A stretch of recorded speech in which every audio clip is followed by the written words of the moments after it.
જય શ્રી કૃષ્ણ દર્શક મિત્રો, મારી યુટ્યુબ ચેનલ અમૃતવાણીમાં આપ સૌનું હાર્દિક સ્વાગત છે। આજે આપણે આ વિડીયોમાં સાંભળીશું પુરુષોત્તમ ભગવાનનો માસ, પવિત્ર માસ જેને આપણે પુરુષોત્તમ માસ કહીએ છીએ। જે માસમાં આપણે દરરોજ પુરુષોત્તમ માસનો એક અધ્યાય અને એક વાર્તા સાંભળીશું। જો આપને મારો વિડીયો પસંદ આવે તો ચેનલને લાઇક, શેર અને સબસ્ક્રાઇબ કરો, જેથી નવા આવનારા વિડીયોના નોટિફિકેશન તમને મળતા રહે અને મારા વિડીયો આપ સુધી તુરંત પહોંચી શકે। બોલો શ્રી પુરુષોત્તમ ભગવાનની જય। બોલો શ્રી વિષ્ણુ ભગવાનની જય। બોલીએ શ્રી વિષ્ણુ ભગવાનની જય। બોલીએ શ્રી પૂર્ણ પુરુષોત્તમ ભગવાનની જય। આતા શ્રી પુરુષોત્તમ માસ મહાત્મય કથા અધ્યાય 14 વાલ્મીકી ઋષિનો સમાગમ। આગળના વિડીયોમાં આપણે રાજા દ્રઢધન્વાને થયેલો વૈરાગ્ય સાંભળ્યો। હવે આગળ આપણે એક અધ્યાય અને એક વાર્તા સાંભળીશું। સૂત પુરાણી બોલ્યા કે હે મુનિ શ્રેષ્ઠો, રાજા દ્રઢધન્વા વૈરાગ્ય અને ચિંતાતુર દશામાં હતો। તે સમયે ઋષિ વાલ્મીકી તેમને ત્યાં પધાર્યા। આથી રાજાને ઘણો આનંદ થયો। તેણે આગળ વધીને ઋષિ વાલ્મીકીને આવકાર્યા, તેમનું પૂજન કરી પગ ધોઈ અને તે જળ મસ્તકે લગાવ્યું અને તેમના પગ ચાપવા લાગ્યો।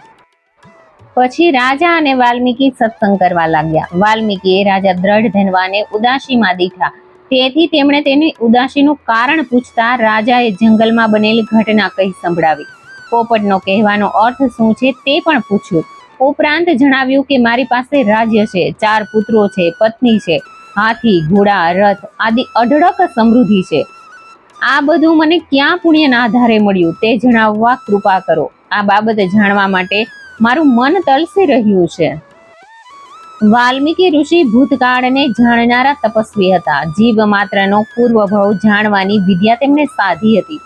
વાલ્મીકીએ રાજાને ભૂમિ તરફ નેત્રો ઢાળી સૂર્ય સામે મુખ રાખવા જણાવ્યું।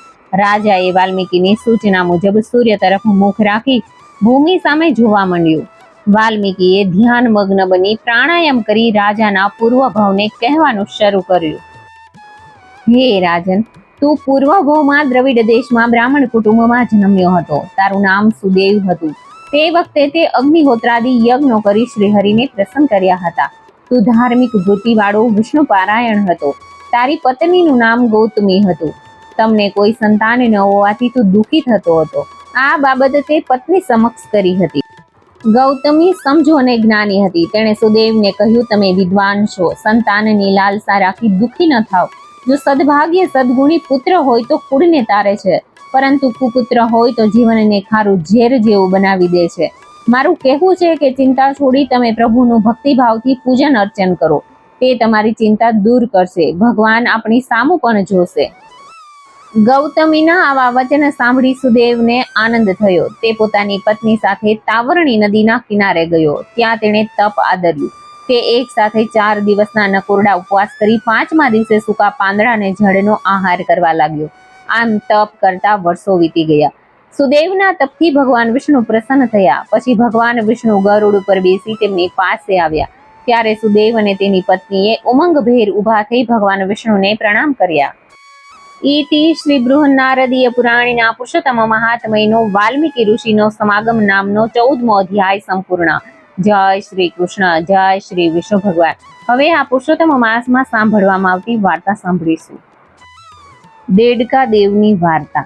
નાનું એવું ગામ, ગામમાં એક ડોસી રહે। ડોસીને કોઈ આગળ નહીં, કોઈ પાછળ નહીં, કોઈ સગું નહીં, કોઈ વહાલું નહીં। રેટીઓ કાં તેને પેટ ભરે અને પ્રભુનું ભજન કરે। એવામાં પવિત્ર પુરુષોત્તમ માસ આવ્યો। ડોશીએ વ્રત લીધું। રોજ નદીએ નાહવા જાય, વાર્તા સાંભળે, દેવ દર્શન કરે, કથા સાંભળે, બપોરે ઘેર આવે, રાંધીને ખાય ને પછી કથા સાંભળવા જાય। ઘણીવાર ડોશી વિચાર કરે, અરે રે ભગવાને મને એક દીકરો દીધો હોત તો ઘરમાં દીકરાની વહુ આવત, વહુ ઘરનું કામ કરત ને હું નિરાતે કથા સાંભળત। ડોશીનો આવો વલોપાત સાંભળી પુરુષોત્તમ ભગવાને વિચાર કર્યો કે આ ડોશીએ આખી જિંદગી મારી ભક્તિ કરી છે, માટે મારે એનો ભાવ સુધારવો જોઈએ। એક દિવસની વાત છે। ડોશી દાંતણ કાપવા વગડે ગઈ।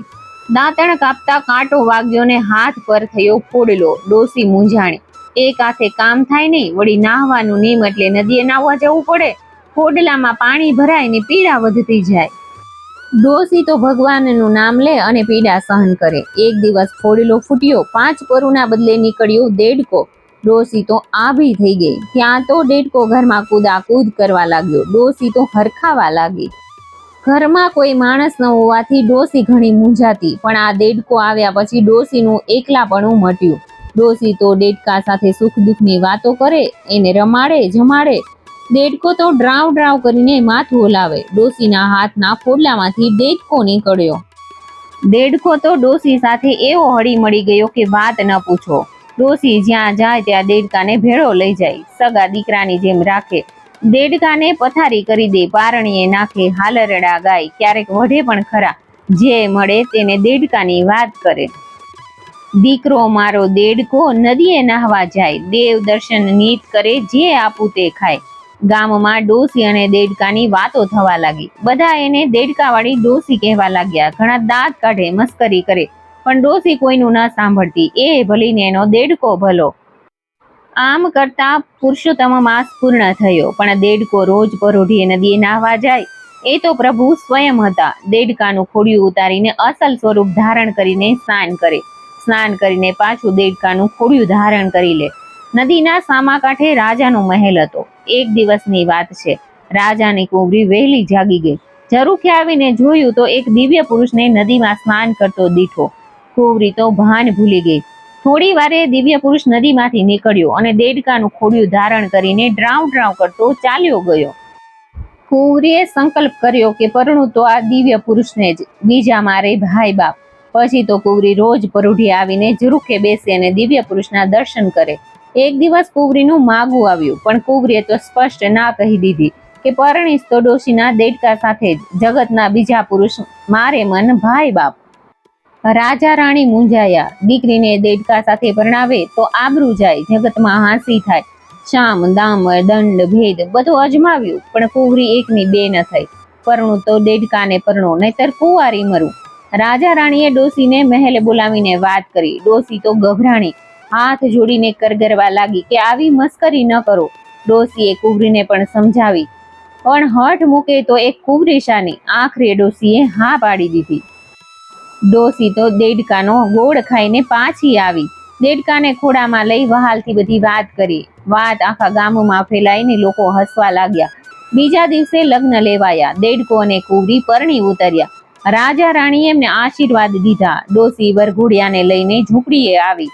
રાત પડતા ડોસી સૂઈ ગઈ. પછી કુંવરી દેડકાને કહેવા લાગી કે હે દેવ, હું તમારા અસલ સ્વરૂપને જાણું છું. જરૂર તમે કોઈ દેવ છો. તમે કોણ છો એ મને કહો.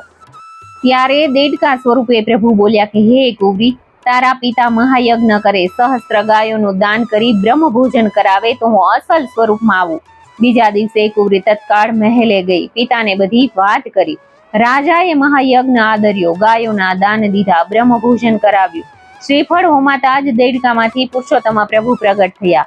આકાશમાંથી દેવોએ પુષ્પવૃષ્ટિ કરી. બધાને દર્શન આપી પ્રભુ ડોસી અને કુંવરીને સદેહે વૈકુંઠમાં લઈ ગયા. ડોસી કેરો દેડકો નિત્ય નદીએ નાય, દેવ દર્શન નીત કરે, કળા નવ કળાય.